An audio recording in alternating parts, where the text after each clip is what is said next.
Today on our exclusive interview, we have Miguel Das Cuya, who is also the founder of UTSA, one of the leading child rights NGO across the country. And, his organization has provided child safety training to over 2 lakh children and provided relief and assistance to hundreds of children in Assam. Today, we're so happy to have you, Mr. Cuya. Thanks for being with Hornbill TV. All right. Yes, we will be talking mostly on the POCSO Act, which is the Protection of Children from Sexual Offences, and we will just move straight to the topic. Can you please explain and give us a gist of what exactly is the POCSO Act? Just a small gist of it. Okay, well, let's see, the POCSO Act basically, which stands for Protection of Children from Sexual Offences. It's basically the Indian law that was enacted in 2012, and that specifically deals with the subject of child sexual abuse. See, before 2012, all child sex offences were dealt with under the framework of the traditional Indian Penal Code and the Code of Criminal Procedure. But since children belong to a vulnerable category and they need special protection and special services, and so that their entire experience while navigating the justice system is easy, and thereby the POCSO Act was introduced by the government of India in 2012.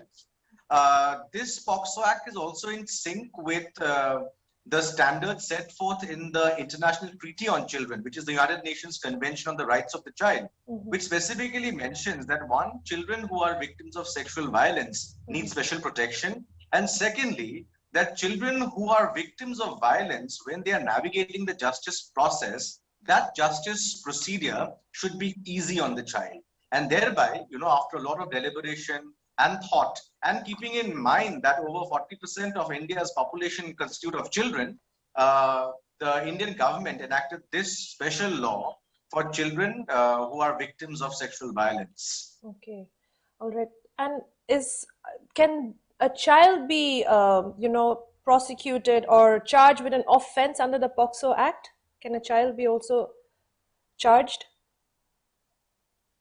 What do you mean by charges? I didn't get that question. If a child commits an offense of sexual abuse? Yes. Yeah. Now, see, there is while basically we're dealing with the POCSO Act, we should also keep in mind another act, that is the Juvenile Justice Care and Protection of Children Act 2015. Now, under this act, under the JJ Act, Juvenile Justice Act, there is a special process mentioned for children who come into conflict with law. Basically, when we deal with children who have committed an offense, we don't term them as criminals and offenders, but we call them children in conflict with law, so that such children get a very robust reformative kind of system, so that they can come out and rehabilitate better and reintegrated better into very productive citizens of the society. So when a child, for example, a child under the Juvenile Justice Act definition is someone who is 18 or below 18. Now, when such a child commits an offense of child sexual abuse, such a child is not treated as an adult. Such a child is treated under the juvenile justice system. So the entire, the entire arbitration process, the entire justice process happens in a juvenile justice board, which is like a special court made for children who come into conflict with law. More specifically to your question, children who commit sexual offense are basically dealt with by the juvenile justice system and not the adult criminal justice system. Right? However, there is a provision which we child rights activists are completely against. Under Section 15 of the Juvenile Justice Act, a special provision was added that if children who are above the age of 16 years old, of course have not completed 18, if they commit heinous offenses, they, after, of course, proper assessment, they can be sent to an adult criminal justice system for the trial. However, we discourage it because we believe that children do not commit offense out of mala fide intent. there are other factors that pushes a 15, 16 or 17-year-old child to commit such an heinous offense. So we as child rights activists always promote that children who commit offenses, also sexual offenses, should actually be rehabilitated, reformed under the juvenile justice system and not the adult criminal justice system. All right. So it's basically very different from other criminal procedures. Whatever crime that falls under the POCSO and the Juvenile Justice Act. So I mean the criminal procedures, everything, it's all different from the starting till the end for below 18-year-olds, basically, whether committed the crime or is a victim. See, there are two things, absolutely. Like I said, of course, there is, see, the traditional code of criminal procedure basically defines what will happen after a crime is committed. What is the justice process, right? The CRPC defines that. However, what the JJ Act and the POCSO Act does, they put in additional procedures. They either supplement or complement procedures of the CRPC so that the entire process of justice becomes smooth for the child, be it the offender or the victim. And interestingly, what happens is we, as child rights practitioners, for us, both are victims. The child who has been abused and the child who has committed the abuse. Both are considered victims and both require special rehabilitation support. Yeah. All right. If you've heard about the recent case in Dimapur about the molestation of a minor by a school principal, and HornbillTv had reported it, and it went viral. So, but then, according to reports received, the accused was released on bail. So now, under the POCSO Act, a case in which an offender, is bailed, is that possible? And what are the grounds for bail in such cases? See, of course, what happens is, though it's a non-bailable offense, but the courts are empowered to give bail to an accused under certain circumstances. For example, they assess the crime, they look at the criminal antecedents of the accused. They look at the situation of the child. If the child is very vulnerable and the accused, if granted bail, can actually cause a threat to the victim. They look at the power dynamics. For example, if the accused is from a powerful background and the victim belongs to a very marginalized economic or social background. So considering these facts, courts do give bail. However, we because bail as per law is a right given by the Constitution of India. But the thing is that we time and again, we have requested the honorable courts to be very, very discerning while giving out bails. Because in most of the cases, we see that if the offender is someone, for example, like a school principal, and the child was a student, right? So in various ways, the accused might kind of jeopardize the protection of the child. The accused might also influence the case. We have seen thousands of cases wherein, when the offender is someone who's influential, as soon as such a person gets a bail, the first thing that person tries to do is to threaten the victim, is to kind of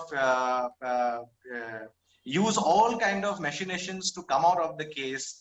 Sometimes they offer bribes to the children, to the duty bearers, to functionaries to get out of it. So what happens is, in such circumstances, court should ideally be very discerning, because I don't know the social background of the child, where the child comes from. If she does come from a very very vulnerable background and has no strong support system to give her to basically assist her in her journey of justice, then bail should ideally be avoided. The accused should be in custody. Okay, so there is a travesty of legal procedures, you would say, then, in regard to these kind of situation and circumstances, especially with this particular case that I was just speaking, that the bail was granted in a month's time, and I think on medical grounds, reportedly. So yes. So see, certain things are basically ingrained in the law, in the Constitution, and we cannot undo it, right? So the accused has a right to bail. Like I said, maybe like you mentioned that the ground may have been on medical grounds, and I hope it is true because I have seen most cases these these kind of medical grounds and other excuses are generally false, are all kind of made. Uh, so I feel that the court should take more cognizance of the status of the child, of the situation of the child, and how the child is doing. So before giving bail, it is imperative that the courts look into the situation of this child, the context in which the child is, rather than focusing on just the context of the accused. Okay. Right. Under the POCSO Act, the media has been barred from disclosing the identity of the victims, I mean, the children. But is there, I mean, apart from editorial oversight, the media generally, they do not disclose the victim's name or information of of the victim. However, is there any provision that protects the identity of the alleged perpetrator under this act, or protects the institution that the person is from if he is a professional, especially in regard to the media reporting such cases? See, there is no bar apart from very sensitive cases where certain provisions of the law are pulled in. But as far POCSO Act is concerned, yes, the victim's identity, anything to do with the victim's identity is generally hidden. But how is the accused identity connected with the victim? Because once you say the name of if you tell that there is this guy whose name is this, whose name is A, and he's the headmaster of this school, and the child is also in that same school, right? So it discloses the fact that that child studies in that school.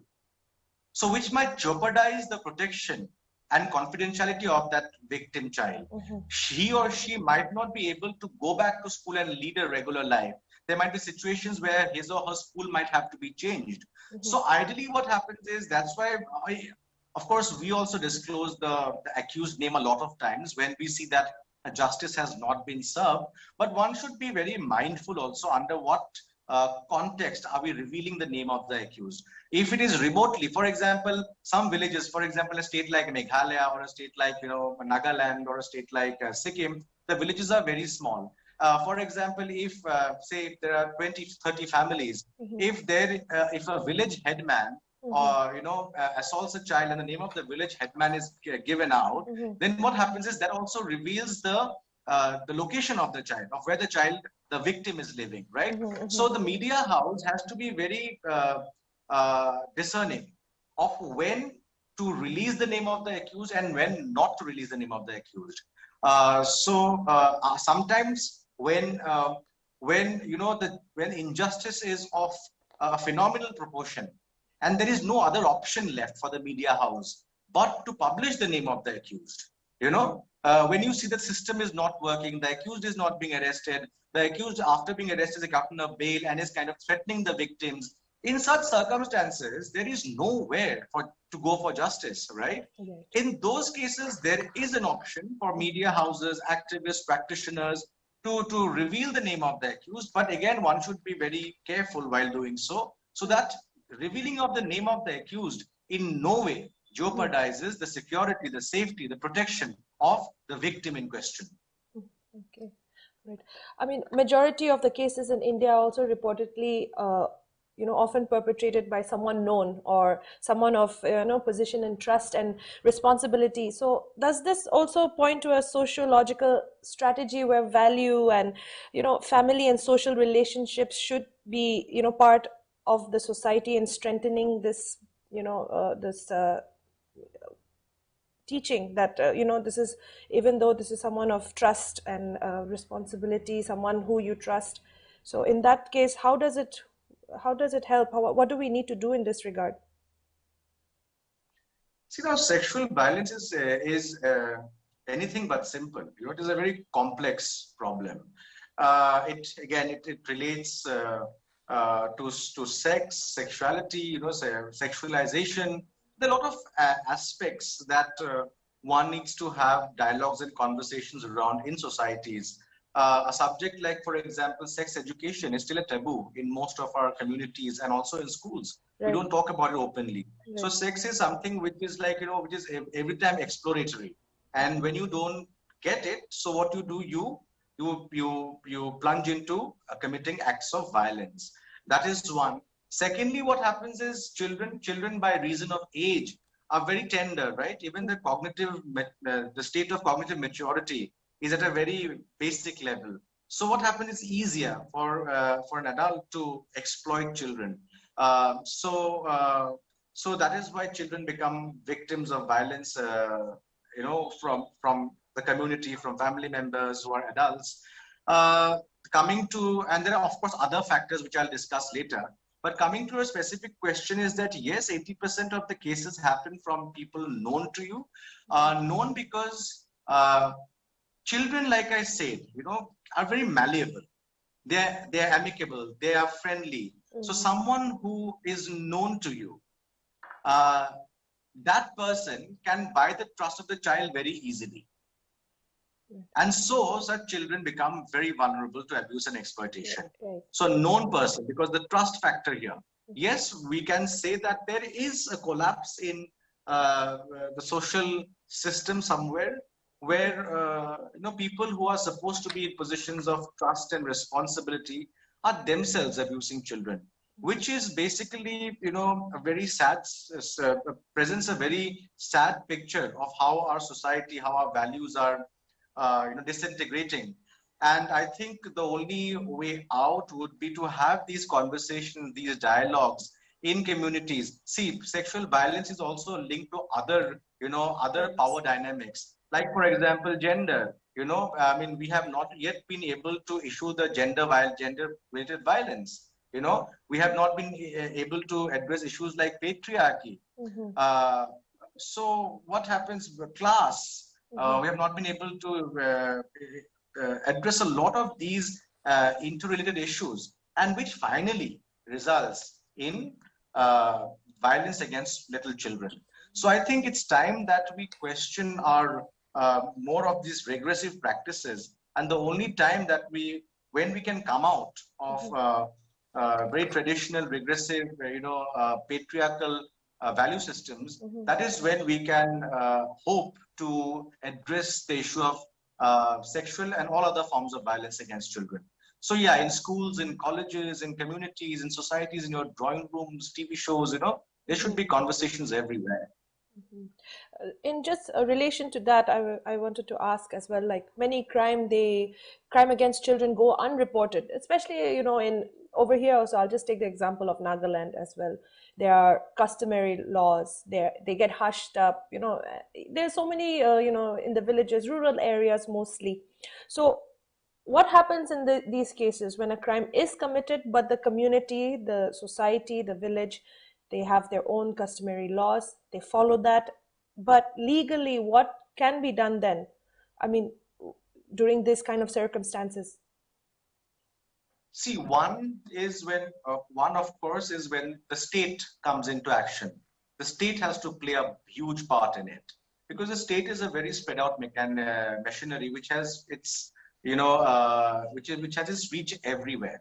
So the state has to take up these initiatives of ensuring that any case of violence against children is not dealt through customary law. Mm-hmm. In mostly in tribal societies, we often see Mm-hmm. that there is this illegal arbitration where where things are settled outside of the court. Now this can affect the mental health, and development of a child who has been a victim. Now, this happens again, like I said, because of these traditional patriarchal practices. We should do away with it, one, and we should ensure that the standard law that is there for children who are victims of sexual violence should be applicable everywhere. And Mm-hmm. that can happen through capacity building, training of at the for children at the last mile. Mm-hmm. Gaon panchayats, village panchayats are there. Right, right. Then village heads are there. Yes. there are village civil society groups are there, so they can take this message into the farthest part of the northeastern states to ensure that children who are victims of violence do come under the purview of the law. And when such a violence happens, the community should willingly report such a case. See, the reporting is a problem also because sexual violence is something which is attached to honor, right? To honor of the family, to honor of the child. So a lot of people feel that it should not be reported. Who will marry such a girl child? You know, if she has been raped, or a boy child, for example, boy children never, report, because that is again linked to our patriarchal systems where, the machismo of the boy, the man, how can he or he be Right, right. assaulted? He should be the assaulter rather. Right. So these kind of, things also discourage little male children from reporting cases of sexual violence against them. Now that's how we see a very broken kind of society, because this has been happening more often from ages, from years and years on. And children who have probably been abused turn into the cycle of violence and become abusers themselves. They also promote abusive practices, patriarchal value systems.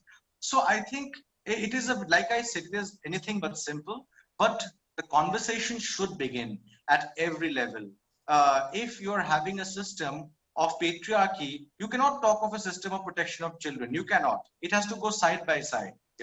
One, you have to break away from the patriarchal regressive value systems. Then only you will be able to, you know, uh, uh, address issues like sexual violence, and also conversations of other things like gender, sexuality is so important. If there is a group who kind of basically looks down on say alternate sexualities, and the same group cannot work on protection of child rights or children from sexual violence. So these complex issues go side by side, and then can we see that there can be a reduction in violence against children, because violence is mostly linked to power, to the power dynamic, and that power dynamic is drawn from these very regressive traditional practices which we need to do away with. Yeah, so again, the stigmatization, everything that comes with it is there. But then, is there any legal provisions for the victims then to maybe, for example, uh, legal action against people who discriminate, to such victims? So, is there any legal action or provisions under this kind of offenses? Of course, the IPC Indian Penal Code has a range of offences which will tackle issues of threat or of belittling sexual abuse victims. Like I said, I forgot to add one point, is because the perpetrators are known to you. Many are family members. So in cases we have seen that if the perpetrator is an uncle, the mother will tell the child that do not report it. It's your uncle. He will be taken to jail. Right. Or if it's a friend or a school teacher, for example, school teacher gives you marks, right? It has your career in his or her hands. So parents will tell you that do not report, because if you report, then you will be isolated in school. You will be, kind of not given your marks. So these are things which, discourage children from reporting. Looking down, I've not seen people looking down per se, but non-reporting of sexual offense is a crime under the POCSO Act. So if anyone has information of sexual offense against a child, anyone, it can be anyone, mother, father, brother, anyone who has information that a sexual offense is about to happen or has happened, then that person should have to mandatorily report it to the police. If they don't, then there is punishment against non-reporting. So these things are also this is basically used as a deterrent so that, more reporting happens. So this information needs to reach the farthest villages of the states as well. Right. I mean, coming to almost our end of the chat, how effective is the POXO Act in terms of not just giving justice, but also rehabilitation and all that for the victim? How effective is it, considering also the Crime Bureau records about over 100 cases of child, some form of child abuse every day? So how effective has it been, would you say, in your opinion? See, as per the law is concerned, it is a very comprehensive law. It works alongside the Juvenile Justice Act, so it basically complements and supplements each other. However, implementation is a problem. I'll tell you, for example, if you look at something like reporting, reporting does not happen because people don't have awareness about the law in the first place or the subject of sexual violence in the first place. So when that happens, then you will see reporting will increase. The law says you should report, but no one reports, right? Nagaland, for example, in 2019 had only 12 cases of sexual abuse as per the NCRB data. Whereas Assam had 1779. Yeah, it might be, there is a positive and negative side to it. The positive side may be, yes, Nagaland may actually have lesser amounts of child sexual abuse, which can be a possibility. But the flip side can be that there is no reporting. It's not reported. There's reduced reporting. There's like decreased reporting. So you don't know which side of the story to take. But nonetheless, having said so, like I said, there are provisions for sure, but it has not been implemented. For example, the DG Act says that, and the POXO says that in child sexual abuse cases, the investigating officer shall be part of the special juvenile police unit, should be a child welfare police officer. The Assam, of course, has, maybe you can find out if Nagaland has their districts do have do they have a special juvenile police unit? Yes. Do the Thana have child welfare police officers? So implementation is, are they adequately trained in the POXO Act? Are children who are being, of course, under three circumstances, are children who are being victims of sexual violence and are extremely vulnerable, are they being produced in front of the child welfare committee? Are child welfare committees formed, are formed in a proper way? And are they giving out taking good rehabilitative measures for children who are victims of sexual violence? So these are various questions that need to be asked. Courts, for example, under the POXO Act, the trial should finish within 1 year's time. The evidence should be taken within 30 days after the court has cognizance of the matter. But is it actually happening? Are things that we need. In Assam, it's not happening for sure. I can speak about Assam. The evidence of the children which should be taken within 30 days from the time the court takes cognizance of the matter, it is not happening. The trials are not finishing in 1 year's time. So what happens is, like I said, the law is there, but implementation is a very big problem. And the state has to take special measures in ensuring that the provisions of the POXO Act are implemented, in each and every part of the district. Okay. Hello? Hello? Should yes. Advocate state. Should advocate, media houses should advocate so that the state is under pressure to implement that particular law. Okay, I agree. Yes, that is all for today's talk, Mr. Kuya. So thank you for being with us. I've just got a few pointers from you that we also, as a state, we have a lot to learn till now. So thank you for speaking with us. Yes. Thank you. It was great being here. Have a good day. Yeah.